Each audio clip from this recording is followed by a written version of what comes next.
أعوذ بالله من الشيطان الرجيم بسم الله الرحمن الرحيم تبارك الذي نزل الفرقان على عبده ليكون للعالمين نذيرا الذي له ملك السماوات والأرض ولم يتخذ ولدا ولم يكن له شريك في الملك وخلق كل شيء faqaddarahu taqdira. Shadaqallahul azim. Artinya, Maha suci Allah yang telah menurunkan Furqan atau Al-Quran kepada hambanya Muhammad agar dia menjadi pemberi peringatan kepada seluruh alam jin dan manusia. Yang memiliki kerajaan langit dan bumi, tidak mempunyai anak, tidak ada sekutu baginya dalam kekuasaannya, dan dia menciptakan segala sesuatu lalu menetapkan ukuran-ukurannya dengan tepat. Shadaqallahul azim. Terima kasih. Terima kasih kepada Saudari Hibdia yang telah menyampaikan pembacaan ayat suci Al-Qur'annya. Semoga perkuliahan kita siang hari ini dilancarkan dan dipermudahkan. Selamat siang teman-teman, semoga kita semua selalu diberi kesehatan dan selalu berada dalam lindungan Allah Subhanahu wa taala. Untuk perkuliahan hari ini, mari kita akan langsung disampaikan. Untuk perkuliahan hari ini akan langsung disampaikan oleh Bapak Sugandi Miharja. Kepadanya dipersilahkan.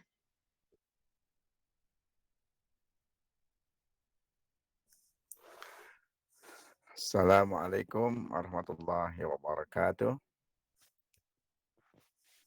Waalaikumsalam warahmatullahi Wabarakatuh.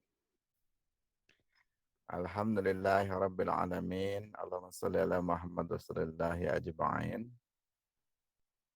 Alhamdulillah kita semua di dalam keadaan berbahagia, dalam keadaan semangat, di dalam ilmu pengetahuan. Dan insya Allah kita pada siang hari ini sebagai jadwal pengganti, kita akan menyimak pemetaan daripada karir masing-masing yang pemetaannya ini pada setting keluarga. Tentu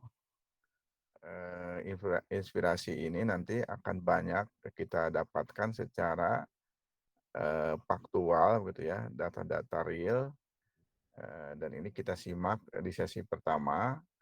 Dan nanti di bagian akhir insya Allah saya hadir kembali begitu ya untuk bagaimana memetakan fakta-fakta tadi secara teoritik gitu ya, dilihat dari tipe personality, dari genetika gitu ya, dari minat karir, daripada bakat kecerdasan ganda misalnya kan. Nah, berbagai hal kita bisa lihat pada aspek psikologisnya. Saya juga sampaikan terima kasih kepada KKPJ kita yang membantu kita untuk terus hadir di majelis-majelis virtual seperti ini. Juga kita sampaikan kepada Kak Kosma, terlebih kepada teman kita yang menyiapkan presentasi dengan penuh penelitian, dengan detail dan luar biasa hebat. Juga nanti laporan dari kelompok 8 sampai kepada kelompok 12. Juga nanti kita sampaikan terima kasih apabila ada sisa waktu untuk sesi pertanyaan, tetapi sebelum sesi pertanyaan, jadi kita boleh langsung saja dulu presentasi kelompok dan laporan dari kelompok 8 sampai 12. Karena biasanya ini waktunya cukup panjang begitu ya, dan kita masih perlu inspirasi dari teman-teman kita semua. Baik, saya Miharja, selamat menyimak dan selamat belajar dengan penuh kebahagiaan. Baik, terima kasih kepada Bapak Sugandi Miharja untuk pembukaan perkuliahan siang hari ini. Langsung saja saya serahkan kepada moderator kelompok 11. Kepadanya dipersilahkan.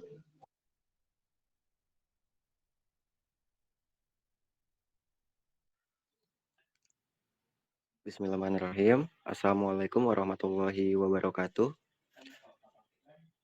Selamat siang, Bapak dosen dan teman-teman lainnya yang berbahagia.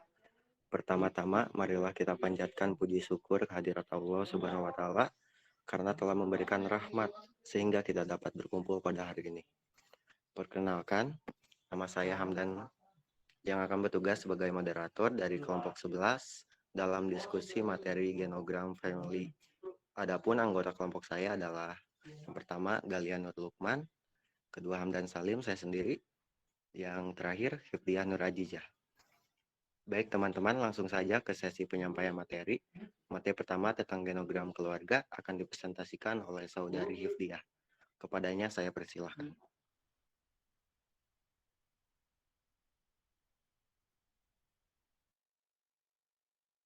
Bismillahirrahmanirrahim. Slide-nya dan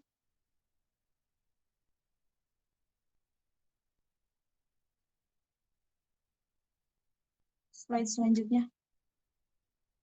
Terus. Bismillahirrahmanirrahim, teman-teman. Sebelum kita menjelaskan tentang genogram dari keluarga kita harus tahu terlebih dahulu apa sih genogram itu. Nah, genogram adalah alat bantu untuk mengetahui tentang sejarah keluarga dari waktu ke waktu, dan biasanya menyediakan berbagai macam data dari sebuah generasi keluarga melalui pola hubungan antar anggota keluarga, beserta karakteristik yang melekat pada masing-masing anggota keluarga, baik berupa pekerjaan, jenis kelamin, umur, dan berbagai peristiwa yang mengiringi perjalanan sebuah keluarga dari generasi ke generasi. Nah, biasanya genogram ini menggambarkan asal-usul keluarganya tuh 3 periode gitu. Jadi kayak kalau misalnya dari tugas yang Bapak kasih kan kita menjelaskan tentang ini ya, pekerjaan keluarga kita dari mulai kakek, nenek, keluarga ibu, keluarga ayah, dan lainnya. Terima kasih. Saya kembalikan kepada moderator.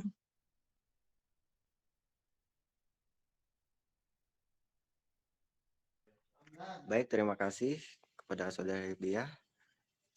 Selanjutnya ada penyampaian materi tentang data keluarga oleh saya sendiri. Slide selanjutnya lagi. Dan ada data faktor positif karir keluarga inti. Nah, kedua orang tua saya berkarya sebagai guru. Tentunya hal ini memiliki dampak positif bagi saya untuk menjadi seorang akademis maupun sosialis dan termotivasi untuk berpendidikan tinggi dan mengembangkan potensi diri serta keterampilan sebagai patokan menjadi seperti orang tua saya yang berkarir sebagai guru. Slide selanjutnya.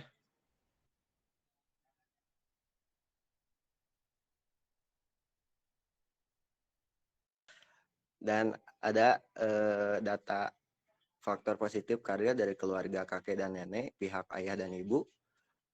Kalau keluarga kakek, mayoritas karya dari keluarga kakek dan pihak ayah bergerak di bidang sosial seperti jadi ketua RT di daerah saya dan wirausahawan. Hal ini menjadikan saya terdorong untuk bisa berkarya di bidang sosial seperti wirausahawan agar bisa bersosialisasi dengan baik di masyarakat, baik dalam hal ekonomi, kesehatan maupun pendidikan. Dan yang kedua adalah mayoritas karir dari keluarga kakek dan nenek pihak ibu adalah petani. Hal ini mendorong saya untuk terus menjaga lingkungan sekitar. Walaupun faktor-faktor yang mempengaruhi minat secara positif adalah luas lahan dan pendapatannya karena memang penerusan dari keluarga. Meskipun pada era sekarang di bidang pertanian telah menurunnya minat petani muda akibat kondisi sosial ekonomi yang menurun rendahnya tingkat berpendidikan. Luas lahan pertanian menyempit dan adanya full faktor dan push faktor. Karena hal itu saya menjadi mengetahui pekerjaan atau karir sebagai petani. Slide selanjutnya. Data faktor positif karir dari keluarga besar ya ini. Keluarga besar saya berkarya di bidang pendidikan seperti menjadi guru PNS, selanjutnya petani dan wirausahawan, Hal ini tentu saja menjadikan saya termotivasi untuk meraih pendidikan yang tinggi dan bertujuan untuk sukses secara akademis, emosional, secara ekonomi, jasmani, dan sosial. Untuk penyampaian materi berikutnya, saya serahkan kepada saudari Galiah. Kepada Galiah saya persilahkan. Baik, terima kasih Hamdan. Next, untuk keterangan genogramnya, keluarga saya, ayah saya bekerja sebagai wirausaha dan ibu saya bekerja sebagai ibu rumah tangga dan guru SD. Kemudian saya sebagai pelajar dan adik saya sebagai pelajar. Next.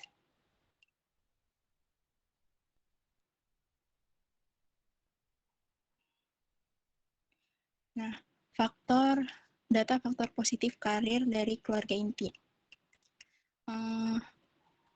Faktor positif karir ayah saya dalam berwirausaha yaitu mendapat keuntungan yang maksimal untuk menafkahi keluarga. Selain itu, berwirausaha juga dapat membuka lowongan pekerjaan untuk orang-orang di sekitar. Kemudian saya bisa belajar tentang mengorganisir keuangan. Faktor positif dari karir ibu sebagai ibu rumah tangga dan guru SD yaitu dapat menyalurkan ilmu yang dimilikinya, kemudian penghasilan yang dapat juga dapat menambahkan dan mencukupi kebutuhan sehari-hari. Kemudian pekerjaan guru juga ini sangat fleksibel. Nah, saya bisa belajar untuk lebih giat dalam menambah ilmu. Kemudian yang kedua yaitu faktor positif karir dari keluarga kakek dan nenek. Nah, kebanyakan pekerjaan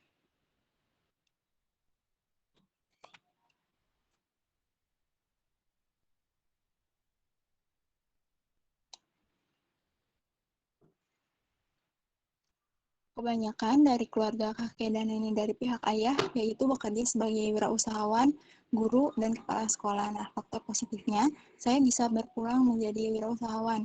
Dari profesi ini, saya juga dapat belajar untuk menjadi lebih rajin dan melatih skill dalam berwirausaha. Nah, dari keluarga kakek nenek, dari keluarga ibu, ini kebanyakan bekerja sebagai pengajar, seperti guru mulai dari tingkat SD dan hingga SMA. Nah, faktor positif yang bisa saya ambil yaitu saya berpulang menjadi pengajar juga. Nah, dari profesi ini, saya bisa belajar untuk menjadi lebih rajin dalam menuntut ilmu dan harus memiliki pribadi yang lebih baik. Next. Faktor positif dari keluarga besar. Mayoritas pekerjaan yang dilakukan oleh keluarga besar yaitu sebagai pengajar sekolah, dan wirausahaan dan ibu rumah tangga. Nah, faktor positif yang dapat saya ambil yaitu saya dapat berpeluang menjadi guru dan wirausahawan. Selanjutnya, materi selanjutnya akan dijelaskan oleh Ifdiah.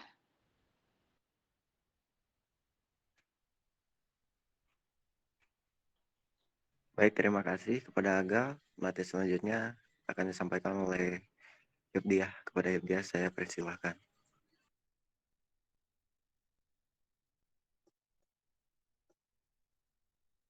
Bismillahirrahmanirrahim. Saya akan menjelaskan genogram keluarga saya. Ini ada ibu saya, bapak saya sebagai peternak ini budidaya ikan lele dan sebagai guru mengaji juga. Ibu saya sebagai IRT. Nah, ada saya sebagai mahasiswi, adik saya sebagai siswi SMA, dan yang satu lagi sebagai siswi anak SD.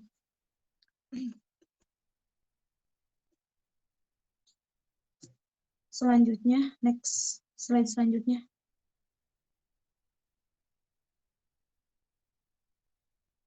Data faktor positif karir keluarga inti. Bapak sebagai peternak di budidaya ikan lele dan menjadi guru ngaji juga. Ibu sebagai seorang IRT. Faktor positif ini bisa saya manfaatkan untuk memiliki usaha di bidang perikanan yang diajarkan oleh bapak saya. Saya jadi tahu cara mengurus ikan yang baik dan benar, dan ini menjadi peluang yang besar untuk saya ke depannya. Apalagi di daerah saya banyak banyak orang yang fokus untuk di budidaya ikan lele gitu. Jadi emang udah cukup lumayan terkenal, daerah saya terkenal dengan budidaya ikan lele. Jadi hal ini bisa dimanfaatkan saya untuk berpeluang di bidang ini. Terus data faktor positif karir keluarga dari Bapak dan Ibu.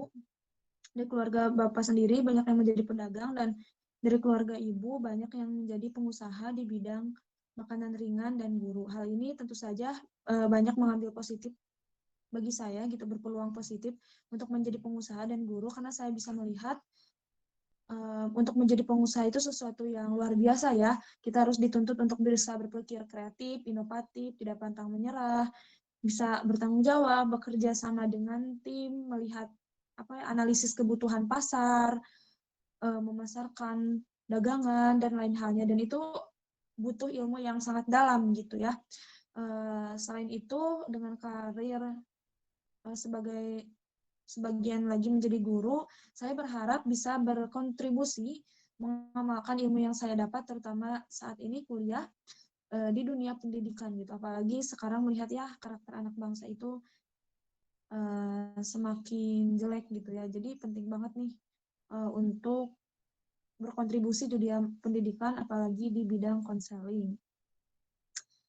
Yang terakhir ada data faktor positif karir dari keluarga besar sekakek dan nenek, yaitu menjadi pengusaha, guru, dan pedagang. Pengusaha, saya bisa ikut meningkatkan perekonomian masyarakat. Dengan menjadi pengusaha, saya bisa membuka lowongan pekerjaan bagi masyarakat, memecahkan masalah yang terjadi juga gitu ya, melihat analisis kebutuhan masyarakat juga.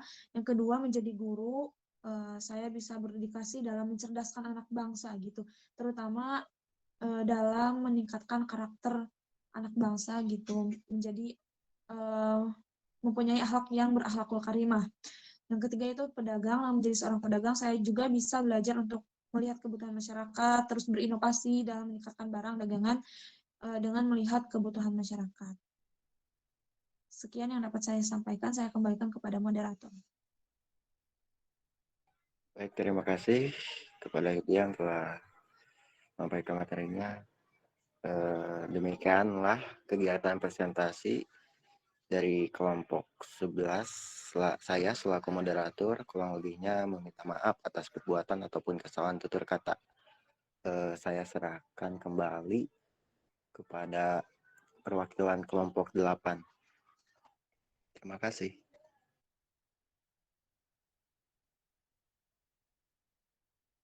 Baik, terima kasih kepada Hamdan. Selanjutnya saya, Bismillahirrahmanirrahim, saya Neti Nuraini, perwakilan dari kelompok 8. Izin menyampaikan genogram kelompok 8. Yang pertama ada dari genogram keluarga Khairunisa Hifazahra, di mana ibunya seorang ibu rumah tangga, dan meskipun hanya seorang ibu rumah tangga, tetapi beliau selalu mendukung karir anak-anaknya. Kreativitasnya bisa diandalkan untuk mempersatukan hubungan kekerabatan dengan saudara-saudara yang bisa dibilang cukup jauh. Kemudian nilai religinya tidak pernah bosan mengingatkan anak-anaknya untuk selalu berada di jalan Allah, juga mengingatkan harus selalu berbuat baik kepada siapapun, bahkan ketika di luar rumah. Kemudian yang kedua ada kakak laki-lakinya. Beliau lulusan SMK dan sekarang bekerja sebagai penjaga keamanan di Kedutaan Besar Turki. Kreativitasnya karena lulusan SMK jurusan rekayasa perangkat lunak, sehingga kakaknya itu selalu menguasai hal-hal yang berhubungan dengan komputer.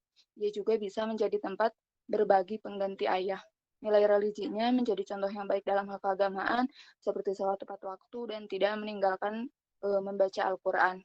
Kemudian ada kakak perempuannya, pekerjaannya sebagai ibu rumah tangga, sama seperti ibunya, dan meskipun hanya ibu rumah tangga, beliau juga selalu mendukung karir suaminya dan juga adik-adiknya.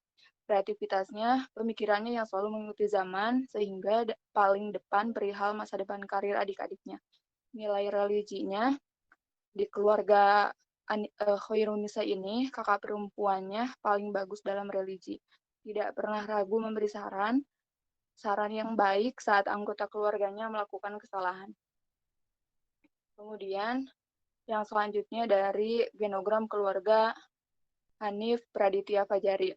Ayahnya seorang petani, perjuangannya sampai merantau ke Bogor dari Surabaya untuk mencari nafkah menjadi staf ekspor-import selama 20 tahun. Kemudian ketika bencana virus COVID-19 melanda, bapaknya Hanif ini sempat terkena PHK, lalu bekerja sebagai seorang petani demi memenuhi kebutuhan keluarganya. Kemudian kreativitasnya ini memiliki ruang kebebasan untuk memberikan gagasan, dan beliau juga merupakan alumni jurusan agronomi. Kemudian beliau memberikan sebuah arahan dan pembelajaran kepada teman petaninya mengenai tanaman yang mereka tanam agar dapat tumbuh dan bisa memproduksi buah dan sayur dengan cepat. Faktor positif karir dari ayah Hanif ini, yang pertama memiliki kepekaan terhadap tanaman dan mengerti bagaimana cara bertanam.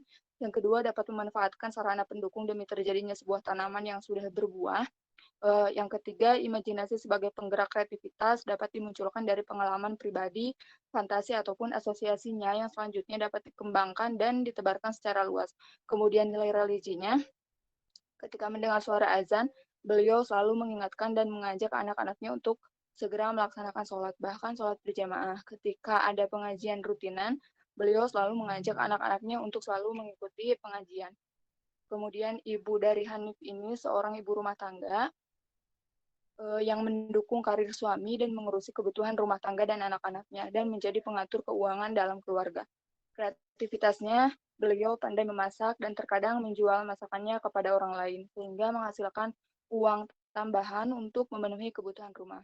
Dan nilai religinya, ketika mendengar suara azan, beliau selalu mengingatkan dan mengajak anak-anaknya untuk segera melaksanakan sholat, bahkan sholat berjamaah. Ketika ada pengajian rutinan, beliau selalu mengajak anak-anaknya untuk selalu mengikuti kajian tersebut. Kemudian ada kakek dari ayahnya Hanif, yaitu seorang profesor di salah satu kampus di daerah Surabaya, dan juga mengajar di kampus di Surabaya. Kakek dari ibunya Hanif ini tuh seorang PNS di Bogor dan seorang tokoh terkemuka di rumahnya yang menyiarkan agama Islam. Kemudian selanjutnya ada genogram keluarga dari Laradita. Ayahnya seorang wira swasta, ayahnya pernah berada di titik yang sangat membutuhkan perjuangan. Ia merantau dari Boyolali ke Depok untuk memperbaharui hidupnya. Ayahnya sempat menjadi tukang ojek, kuli bangunan, buruh, hingga sampai menjadi saat ini mempunyai usaha sendiri karena perjuangan beliau yang tanpa lelah. Kreativitasnya itu pandai menggambar, menanam, dan paham akan kelistrikan karena banyak pengalaman yang sudah ia dapatkan. Beliau juga ahli menanam karena sempat menjadi petani. Faktor positif karirnya, yang pertama mau mencoba banyak hal sehingga banyak yang diketahui, kemudian tekun, pandai berlogika, dan pandai bergaul. Nilai religinya itu selalu mengingatkan anak-anaknya untuk selalu sholat 5 waktu. Kemudian ibu dari Laradita ini tuh sebagai ibu rumah tangga, seorang ibu rumah tangga yang mendukung karir suami dan mengurusi kebutuhan rumah tangga anak-anaknya. Kreativitasnya pandai dalam memasak, kemudian nilai religinya sering mengajak keluarga dan anak-anaknya untuk menjalankan sholat. Kemudian selanjutnya ada dari keluarga, genogram keluarga saya sendiri, Meti Nuraini.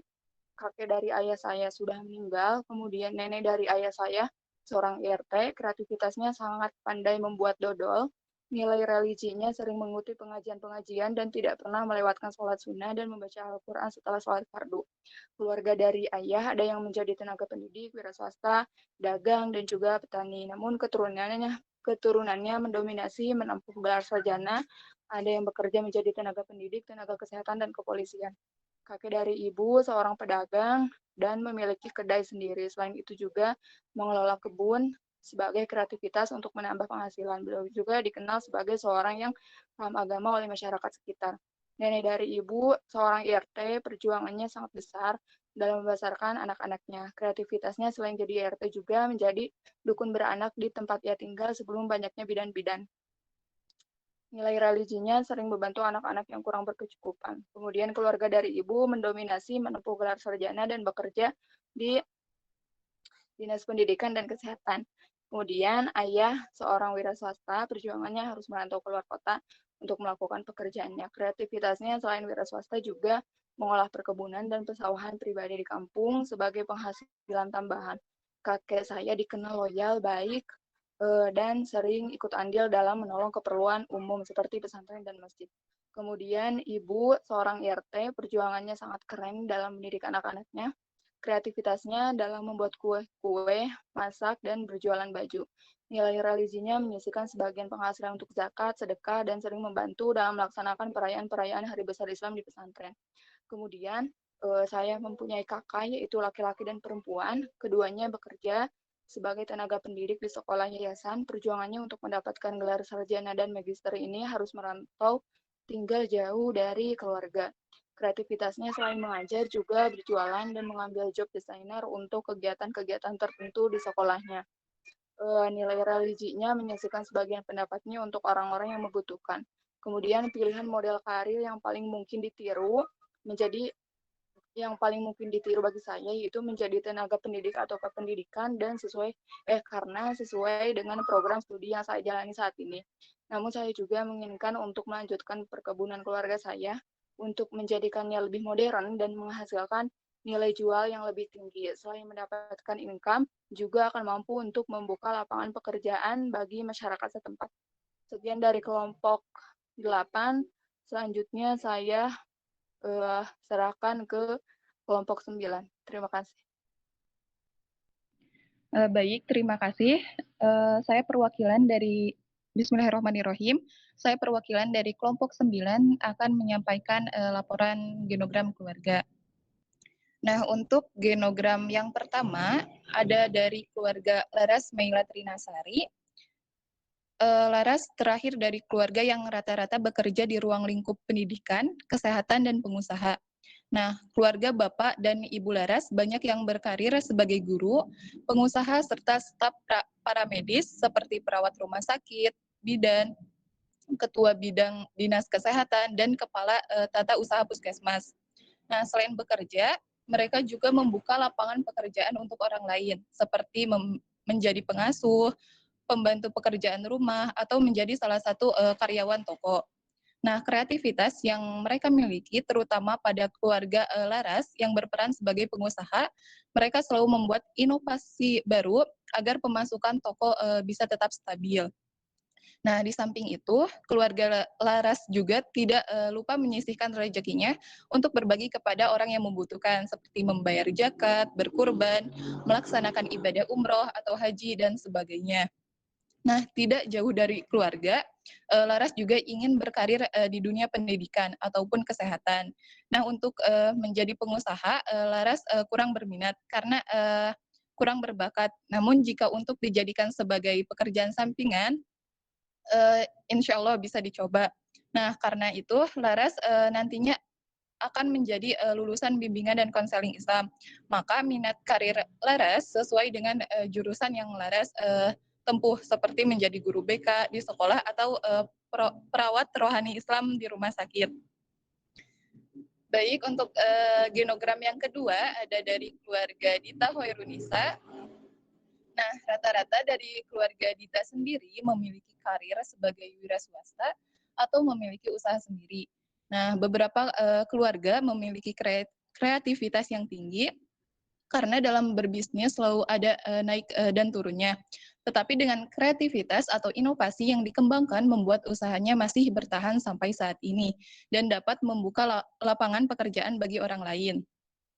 Nah, di samping itu, alhamdulillah keluarga Dita juga sering mengeluarkan hartanya untuk berbagi, mengusahakan untuk selalu berkurban dan mengeluarkan zakat dan sebagainya. Adapun untuk pilihan karir Dita sebenarnya agak berbeda dengan keluarga. Nah, rata-rata keluarga memiliki usaha atau berbisnis, sedangkan Dita sendiri lebih berminat untuk terjun di dunia pendidikan atau menjadi akademisi. Karena itu, Dita pernah mencoba untuk berbisnis, tetapi tidak berhasil karena tidak berminat dan kurang berbakat. Untuk genogram yang ketiga, ada dari keluarga Hanida Nahdiah. Nah, Hanida terakhir dari keluarga pendidik dan pebisnis yang cukup stabil. Nah, yayasan non-formal dan formal yang didirikan oleh keluarga menjadi saksi kecintaan dan kefokusan dalam dunia pendidikan. Bersatu membangun fasilitas pendidikan yang mumpuni untuk masyarakat sekitar yang mayoritas petani dan buruh pabrik. Walaupun mendapat beberapa kali penolakan, pihak keluarga mampu berinovasi dan berkreativitas sebaik mungkin hingga mampu merubah mindset masyarakat sekitar. Bukan hanya pendidikan formal yang harus dinilai penting, melainkan pendidikan non-formal yang berfokus pada ilmu agama. Sehingga antara ilmu agama dan dunia terserap dengan imbang. Nah, selain berkarir di bidang pendidikan, lewat yayasan yang didirikan keluarga saya membuka lapangan pekerjaan kepada orang-orang yang memiliki minat dalam dunia pendidikan. Nah, di samping itu dalam hal religi, keluarga Hanida juga tak lupa menunaikan kewajiban seperti berkurban, berzakat, dan lain sebagainya. Sedangkan mengenai pilihan karir sendiri dapat dikatakan sejalur walaupun tidak menjadi tujuan utama. Selain berharap karir yang sejalur dengan jurusan yang saya ambil, minat Hanida juga ingin berkarir di dunia digital dengan pemanfaatan teknologi yang ada. Kemudian yang terakhir ada genogram dari keluarga saya, Milati Hanifah Amin. Guru pendidikan agama Islam menjadi pilihan karir ayah. Nah, selain menjadi seorang guru, beliau juga menjadi seorang mubaligh. Beliau memilih profesi yang bisa sambil mendakwahkan Islam. Karena hal itu membuat sebagian besar dari para anaknya masuk kuliah Fakultas Dakwah dan Pendidikan, sebagian lagi di bidang kesehatan. Nah, dari hal tersebut memberikan pengaruh yang sangat besar untuk pemilihan karir saya, sehingga membuat saya tertarik untuk memilih karir dalam ranah dakwah Islam. Dalam pilihan karir saya memilih ingin menjadi seorang perawat rohani Islam. Nah, karena dari pilihan karir itulah yang membuat saya masuk jurusan kuliah bimbingan dan konseling Islam Fakultas Dakwah dan Komunikasi untuk mencapai karir yang diinginkan. Mungkin sekian yang dapat saya sampaikan. Terima kasih. Saya kembalikan kepada kelompok 10.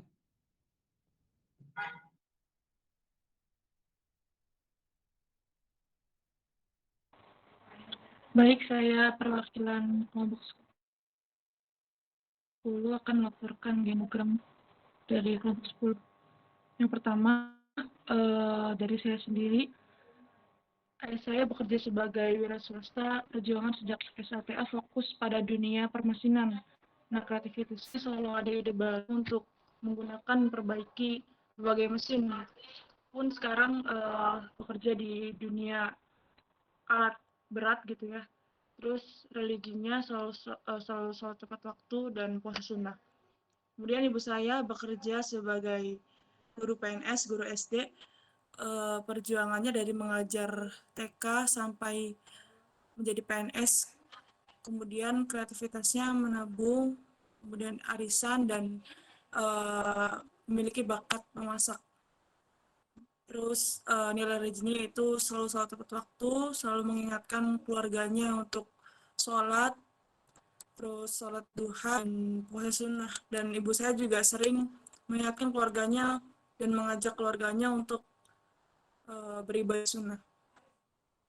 Kemudian yang selanjutnya itu kakak pertama saya, itu perempuan, bekerja sebagai guru MA, guru DTA, dan guru les. Nah, perjuangannya ketika kuliah pun beliau tetap dibarengi dengan bekerja dengan ya mengajar gitu, mengajar les dan mengajar di DTA. Kemudian kreativitasnya sembari kakak saya ini sebagai guru DTA, kakak saya juga usaha online shop gitu, menjual pakaian-pakaian muslim di platform online shop. Kemudian nilai religiusnya yaitu ini kakak saya yang pertama ini sholat 5 waktu, kemudian puasa sunnah, kemudian puasa Senin Kamis, dan selalu mengajak keluarganya untuk beribadah. Kemudian kakak kedua saya perempuan juga, ini bekerja sebagai asisten dokter di klinik dengan yang tadinya jurusan sarjana kesehatan masyarakat, kemudian perjuangan kuliah sambil bekerja, sambil berjualan basreng ya dulu basreng, kemudian setiap liburan kakak saya ini bekerja di toko perhiasan emas untuk menambah jajannya gitu. Kemudian melamar di beberapa puskesmas, diterima, namun pindah akhirnya ke klinik dokter. Kemudian nilai religiusnya itu selalu sholat 5 waktu, kemudian puasa sunnah, dan sholat sunnah juga. Terus kakek saya ini sudah meninggal, dulunya bekerja sebagai wirausaha jual atribut motor gitu ya. Perjuangannya dari salah satu personel band dangdut gitu, kemudian akhirnya usaha jual atribut motor.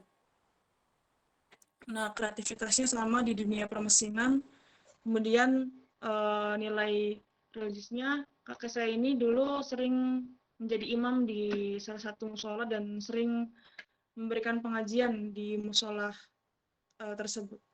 Kemudian nenek dari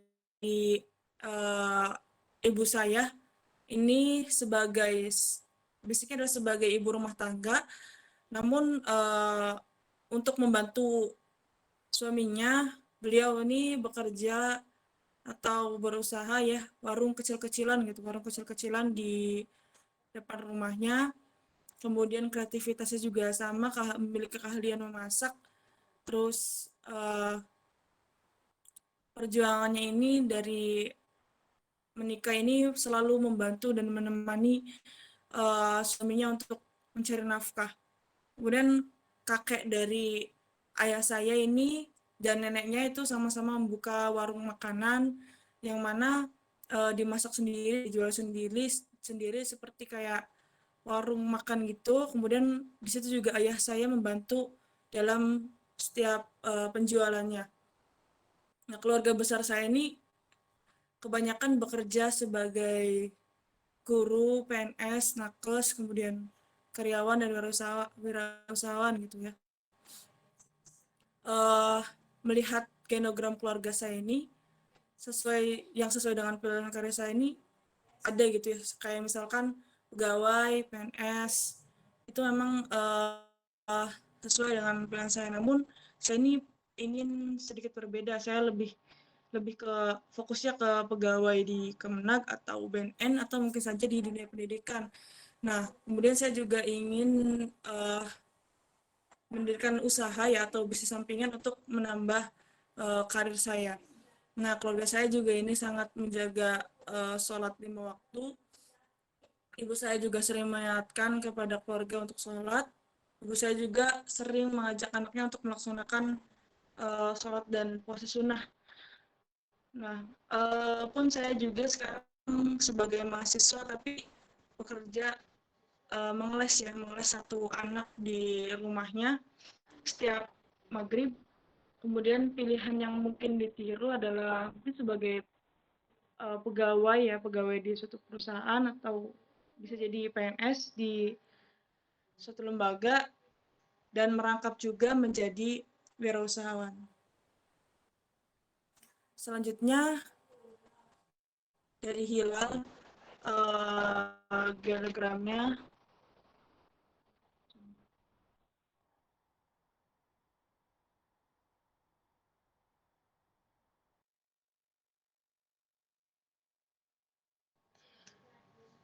ayah hilal ini bekerja sebagai wira swasta, bekerja sejak duduk di bangku SLTA.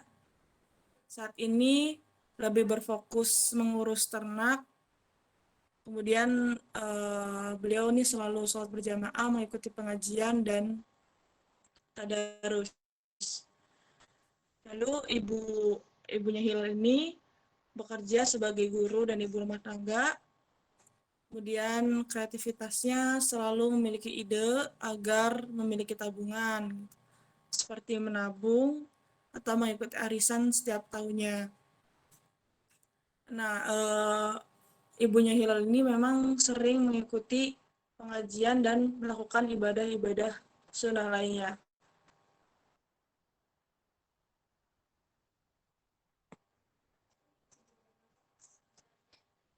Nah, kemudian kakak pertama Hilal ini perempuan bekerja sebagai ibu rumah makanan di luar kota. Nah, kreativitasnya ini selalu bisa membuat anak-anaknya bahagia gitu, diajak kemana, diajak bermain dan sebagainya. Kemudian kakak kedua, ini perempuan juga, bekerja di pusat layanan kesehatan masyarakat sebagai bidan, berkuliah sambil mengelola keuangan bisnis keluarga di peternakan, sholat 5 waktu tidak pernah terlewatkan. Kemudian kakeknya yaitu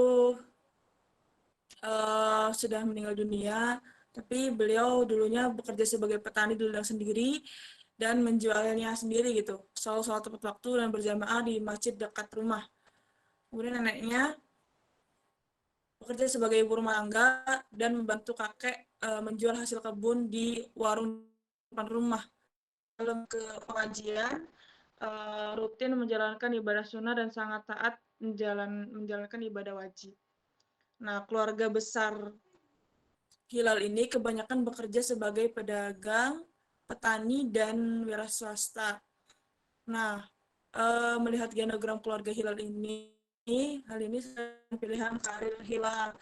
Namun mungkin sedikit berbeda karena Hilal sendiri ingin bekerja sebagai karyawan di bidang sosial atau menciptakan lapangan pekerjaan dan menjadi penulis buku.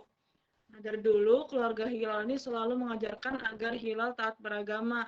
Ibu, kakak, dan bapaknya pun mencontohkan hal yang demikian. Mungkin segitu dari kelompok 10. Saya serahkan ke kelompok 11.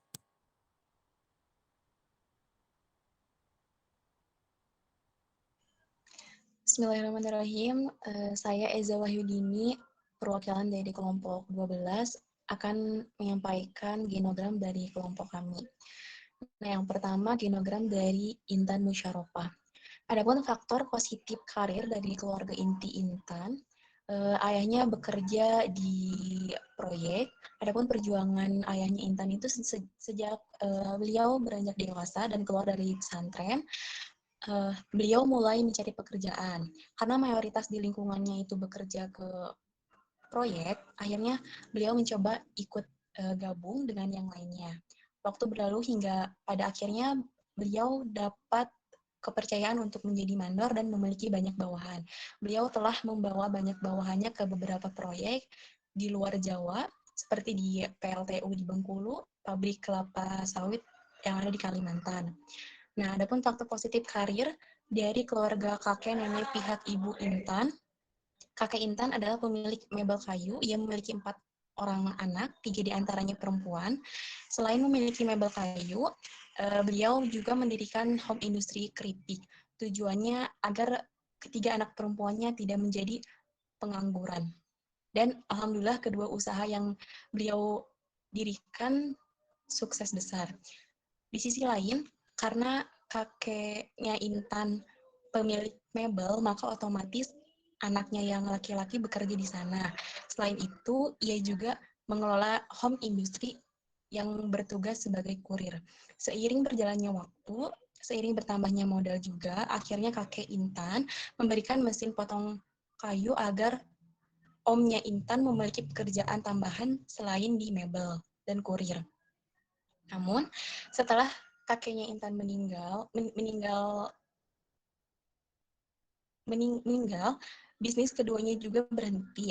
Tidak ada yang meneruskan hasil diambil oleh omnya Intan. Awalnya ia ada di bawah pimpinan ayahnya Intan, namun seiring berjalannya waktu, akhirnya ia juga mendapatkan kepercayaan sebagai mandor. Waktu berlalu, ia mendapatkan pekerjaan di perusahaan elit, dan di sana ia kembali menyalurkan bakatnya yang telah ia dapatkan di mebel. Jadi, selain membangun perumahan elit, ia juga terlibat dalam hal perabotan rumah. Selanjutnya, faktor positif karir dari pihak ayahnya Intan. Ayahnya Intan 3 bersaudara, 1 laki-laki, 2 perempuan. Anak pertama sebagai ibu rumah tangga, anak yang kedua ayahnya Intan sebagai pekerja proyek, dan yang terakhir bekerja sebagai TKI di Arab Saudi. Bibi Intan sudah 3 kali menjadi TKI di Arab Saudi, namun jika kontraknya habis dan pulang ke Indonesia, ia mengelola peternakan sapi bersama suaminya. Selanjutnya, faktor positif karir dari keluarga besar. Selain pekerjaan yang sudah Intan sebutkan tadi, ada juga yang bekerja di pabrik tekwang, guru les, kerja di hotel, guru TK, supir, pedagang, juga ada yang bekerja di perpajakan dan pegawai pabrik aqua. Nah, saudara Intan bekerja di pabrik aqua dan ia juga memiliki pekerjaan sampingan di mana membuka lapangan pekerjaan dengan mengelola pabrik bata. Sekarang ia memiliki 2 karyawan, malamnya bekerja di pabrik aqua dan siangnya ia pergi ke pabrik bata dan yang ia kelola untuk mengecek kinerja karyawannya. Adapun kesesuaian dengan karir pilihan dari Intan sendiri, karena tidak ada yang menempuh pendidikan tinggi sebelumnya dan berkarir di jalannya masing-masing, maka tidak ada satupun karir yang sesuai dengan karir pilihan Intan saat ini gitu ya. Dan model karir yang paling mungkin ditiru adalah home industry. Meskipun Intan sekarang memilih karir di bidang BK, namun Intan memiliki keinginan untuk mempunyai home industry sebagai pekerjaan sampingan Intan di masa depan. Selanjutnya, genogram dari saya sendiri, Eza Wahyudini.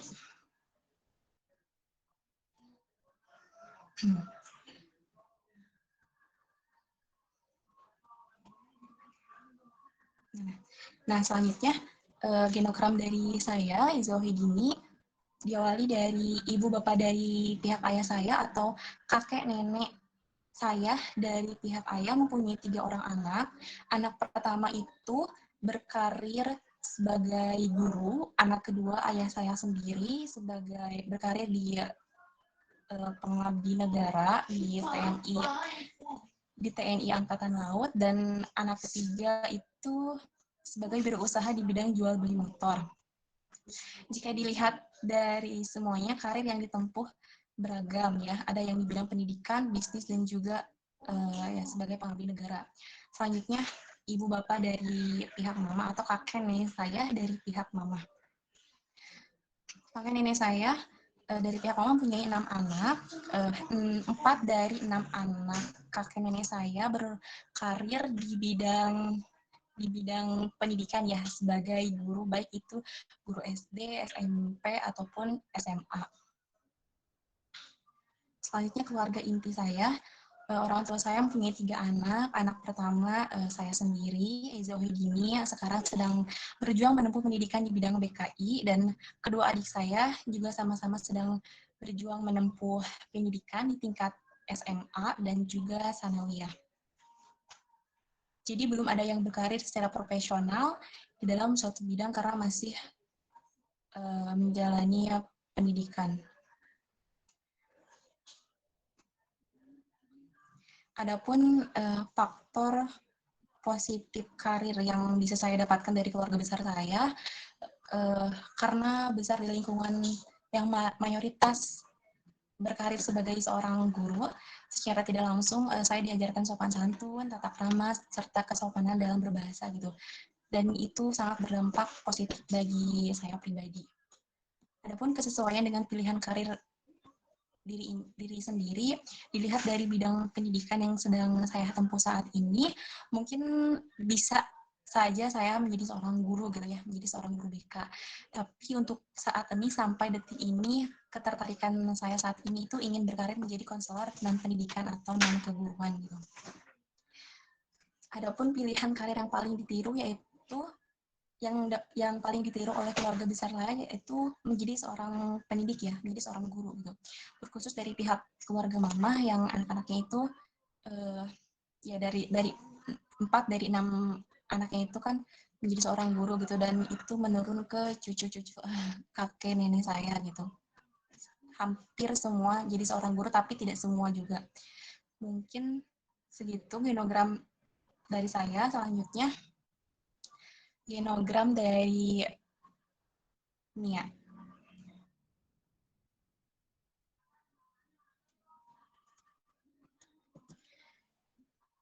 Nah, untuk genogram Mia Fajri Nurzana dari pihak bapak ibu dari ayahnya, Aki dan biungnya mempunyai 6 orang anak. Anak pertama adalah ayahnya Mia yang berkarir sebagai kepala sekolah.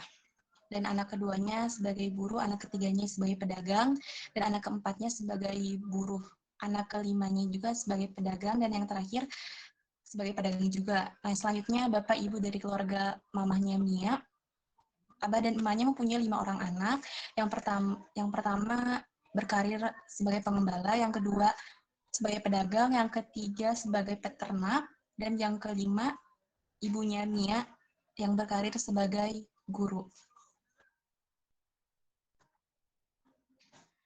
Untuk keluarga inti dari Mia, ayah Mia berkarir sebagai PNS dan ibu Mia juga berkarir sebagai PNS. Mia mempunyai 3 orang kakak. Kakak pertama juga seorang PNS yang saat ini sedang melanjutkan pendidikan magisternya di UPI dengan jurusan Bahasa Indonesia. Kakak keduanya sebagai honorer, lulusan UPI, mengambil jurusan Bahasa Sunda, dan kakak ketiganya juga seorang honorer, jurusan akuntansi di Universitas Siliwangi, Tasikmalaya.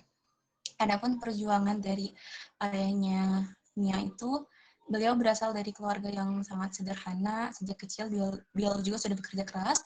Setiap pulang sekolah membantu mencarikan rumput untuk pakan kambing. Setelah beliau mengambil rumput, dilanjutkan dengan mencari kayu bakar untuk neneknya memasak. Selanjutnya adapun perjuangan dari ibunya Mia, ibu Mia berasal dari keluarga yang berada serba kecukupan, dan beliau namun meskipun beliau berasal dari keluarga yang berada, tidak menjadikan ibunya itu sombong gitu ya. Beliau tetap rendah hati, sederhana, dan tetap melakukan aktivitas-aktivitas di kampungnya seperti menanam padi gitu ya. Dan ibu Mia PNS-nya itu di PGRI Kota Tasikmalaya. Mungkin sekian dari kelompok 12. Mohon maaf atas kesalahan dan kekurangannya. Saya kembalikan lagi ke moderator. Terima kasih.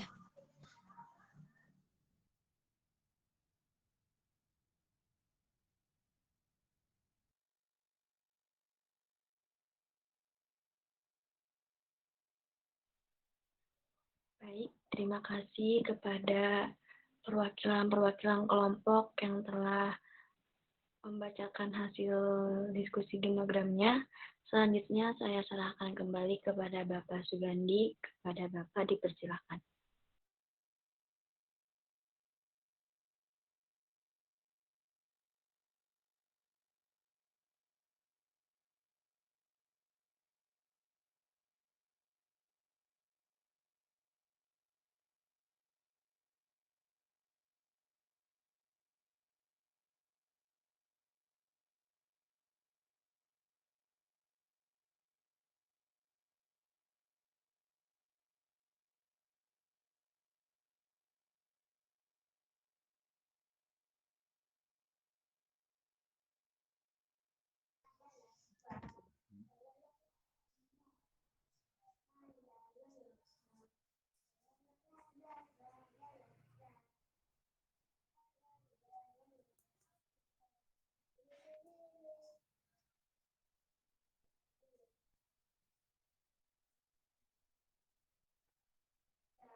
Assalamualaikum warahmatullahi wabarakatuh. Waalaikumsalam warahmatullahi wabarakatuh.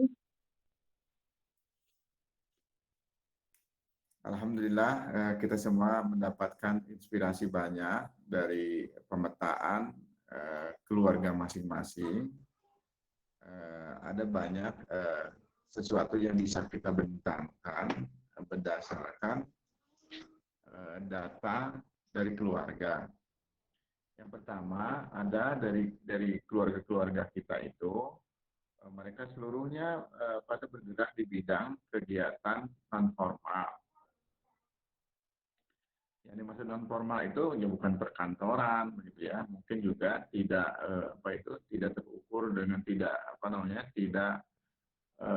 berdampak kepada perpajakan, misalnya kepada laporan perusahaan, gitu ya. Karena sifatnya non formal. Tapi ada juga di antara keluarga besar itu yang sebagian formal, sebagian juga formal, ya. Nah, untuk pekerjaan-pekerjaan yang formal ini kan itu ada aturan yang terhubung kepada perundang-undangan. Misalnya kepegawaian negara, misalnya kan, atau profesi sebagai bidang, sebagai dokter, sebagai akuntan, sebagai notaris misalnya, kan semua itu berkaitan dengan perundang-undangan. Nah, berikutnya dari apa yang disampaikan teman kita tadi itu, ada yang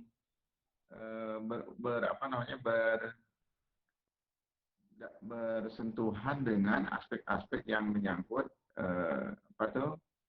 yang menyangkut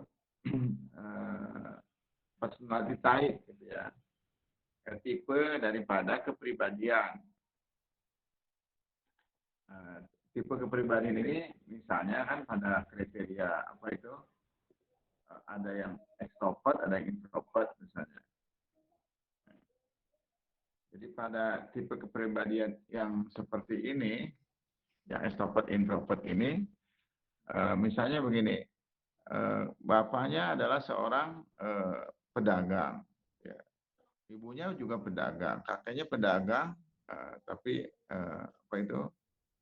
neneknya misalnya seorang kader PKK misalnya gitu. Jadi itu masih dalam tipe kepribadian termasuk extrovert. Jadi yang terbuka itu yang dia bisa menyampaikan sesuatu dengan dengan bahasa lisan di dalam keadaan tanpa tertekan secara psikologis. Akan sangat berbeda dengan orang yang dalam karir itu introvert. Dia mungkin mau menulis gitu ya, atau dia mungkin menitipkan pesan kepada orang lain, karena tadi bahwa sifat tertutupnya itulah yang membuat orang tidak nyaman tampil di ruang-ruang publik. Jadi keadaan-keadaan ini akan berdampak kepada karir. Jadi mereka yang ekstrovert mungkin akan memilih kepemimpinan, akan memilih marketing, penyuluh agama, politisi misalnya kan, karena itu ada semua di ruang publik. Tapi ada juga yang mereka itu introvert, ada di mana di sudut-sudut sana dia menyelesaikan masalah dengan menulis, atau mungkin menyelesaikan masalah dia itu dengan religi, begitu ya, berdoa saja. Ya mungkin selesai, mungkin tidak masalahnya itu dengan cara keadaan personality-nya yang introvert. Nah, nanti di dalam pilihan karir itu akan biasanya juga tidak jauh-jauh sifat-sifat di dalam keluarga itu. Jadi kalau keluarganya introvert dari kakek ke anaknya ke cucunya, maka keadaan-keadaan itu akan membuat mereka itu memilih karir yang berkaitan dengan data atau berkaitan dengan benda. Tetapi bagi mereka yang ekstrovert, yang tidak ada beban komunikasi dengan orang, maka dia akan memilih karir-karir yang berhubungan dengan orang, ya kan? Seperti tadi kan, sosial, politik, perdagangan misalnya. Tapi bagi mereka yang introvert, yang memilihnya menulis barang, gitu ya, pertanian misalnya, ya kan? Atau data misalnya akuntansi atau apa kan, termasuk guru BK ini kan bisa beberapa kemungkinan. Dia bisa berkaitan dengan data, juga dia bisa berkaitan dengan orang.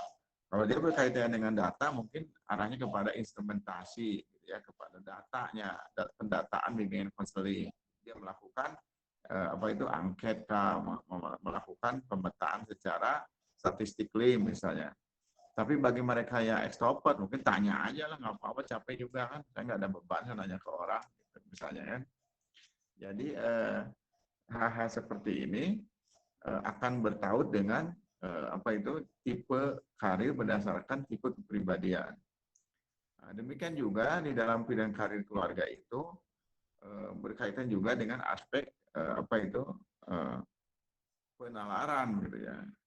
Jadi bagi mereka yang nalarnya tinggi kan, untuk memahami fakta-fakta itu bisa dihubungkan dengan fakta lain dan dibuat tarik benang, kemudian dia bisa mengambil keputusan untuk karir itu apa yang bisa dilakukan. Ya kan?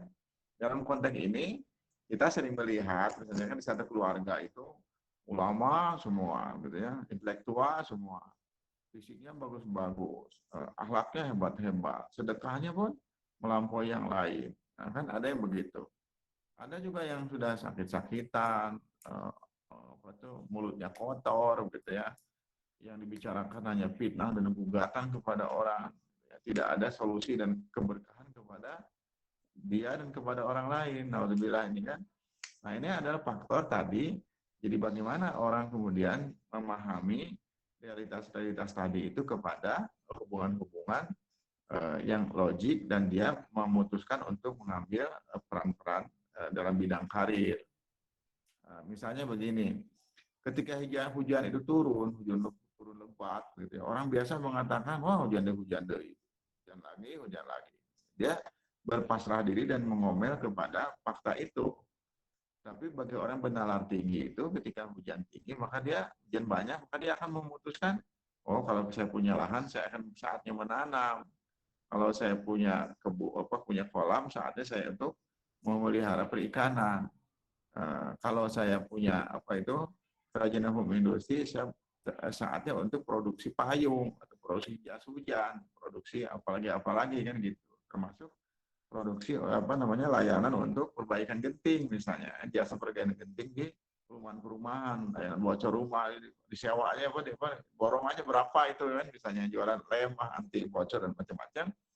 Jadi aspek seperti ini akan menjadi solusi ketika orang itu mempunyai nalar yang cukup. Tapi bagi nalar yang biasa, dia hanya akan mengeluh dan berpangku tangan dalam keadaan tidak berdaya. Nah, demikian pun ketika orang ini selesai jadi sarjana, gitu ya. Nah, lalu melamar, kemarin nggak diterima, tinggallah di rumah. Ya kan?